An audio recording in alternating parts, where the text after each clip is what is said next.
وهو القاهر فوق عباده ويرسل عليكم حفظه حتى إذا جاء أحدكم الموت توفته رسلنا وهم لا يفرطون۔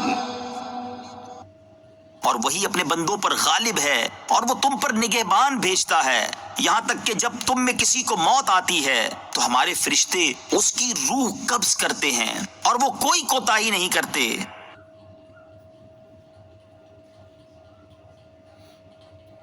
یعنی اللہ تعالیٰ بندوں کے تمام امور میں ہر طرح سے تصرف کرنے کی قدرت رکھتا ہے۔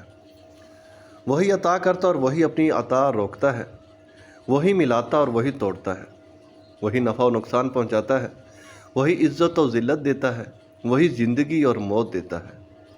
اس کے فیصلے کو رد کرنے والا کوئی نہیں اور اس کے علاوہ اور کوئی جائے پناہ نہیں۔ ایک اور مقام پر اللہ تعالیٰ ارشاد فرماتا ہے، ترجمہ کنز العرفان، اور اگر اللہ تجھے کوئی تکلیف پہنچائے تو اس کے سوا کوئی تکلیف کو دور کرنے والا نہیں، اور اگر وہ تیرے ساتھ بھلائی کا ارادہ فرمائے تو اس کے فضل کو کوئی رد کرنے والا نہیں۔ اپنے بندوں میں سے جس کو چاہتا ہے اپنا فضل پہنچاتا ہے اور وہی بخشنے والا مہربان ہے۔ وَيُرْسِلُ عَلَيْكُمْ حَفَظَةً، اور تم پر نگہبان بھیجتا ہے۔ ان سے مراد وہ فرشتے ہیں جو بنی آدم کی نیکی اور بدی لکھتے رہتے ہیں۔ انہیں کرامن کاتبین کہتے ہیں۔ ہر آدمی کے ساتھ دو فرشتے ہیں، ایک دائیں طرف اور ایک بائیں طرف۔ دائیں طرف کا فرشتہ نیکیاں لکھتا ہے اور بائیں طرف کا فرشتہ برائیاں لکھتا ہے۔ بندوں کو چاہیے کہ غور کریں اور بدیوں اور گناہوں سے بچیں، کیونکہ ہر ایک عمل لکھا جاتا ہے اور روز قیامت وہ نامہ اعمال تمام مخلوق کے سامنے پڑا جائے گا۔ تو گناہ کتنی رسوائی کا سبب ہوں گے، اللہ تعالیٰ پناہ دے۔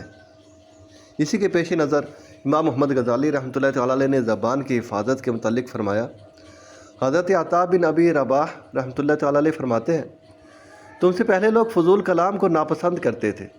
وہ لوگ کتاب اللہ، سنت رسول، نیکی کی دعوت دینے، برائی سے منع کرنے اور اپنی ایسی حاجت جس کے سوا کوئی چارہ ہی نہ ہو کے علاوہ کلام کو فضول شمار کرتے تھے۔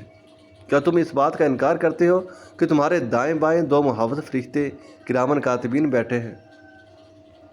ترجمہ کنز العرفان، کوئی بات وہ زبان سے نہیں نکالتا کہ اس کے پاس ایک محافظ تیار نہ بیٹھا ہو۔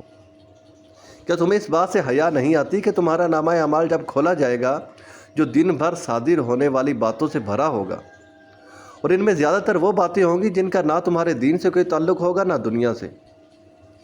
ایک صحابی رضی اللہ تعالیٰ عنہ فرماتے ہیں، میرے ساتھ کوئی شخص بات کرتا ہے، اسے جواب دینا شدید پیاس کے وقت ٹھنڈے پانی سے زیادہ میری خواہش ہوتی ہے، لیکن میں اس خوف سے اسے جواب نہیں دیتا کہ کہیں یہ فضول کلام نہ ہو جائے۔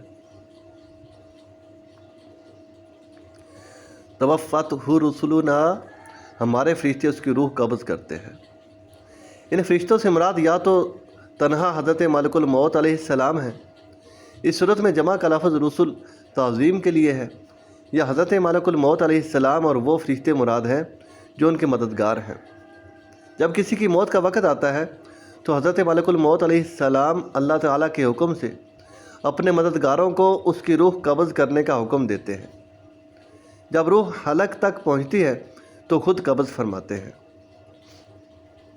اور ان سب فرشتوں کی شان میں فرمایا کہ یہ کوئی کوتاہی نہیں کرتے، یعنی تعمیل حکم میں ان سے کوتاہی واقع نہیں ہوتی اور ان کے عمل میں سستی اور تاخیر راہ نہیں پاتی، بلکہ وہ اپنے فرائض ٹھیک وقت پر ادا کرتے ہیں۔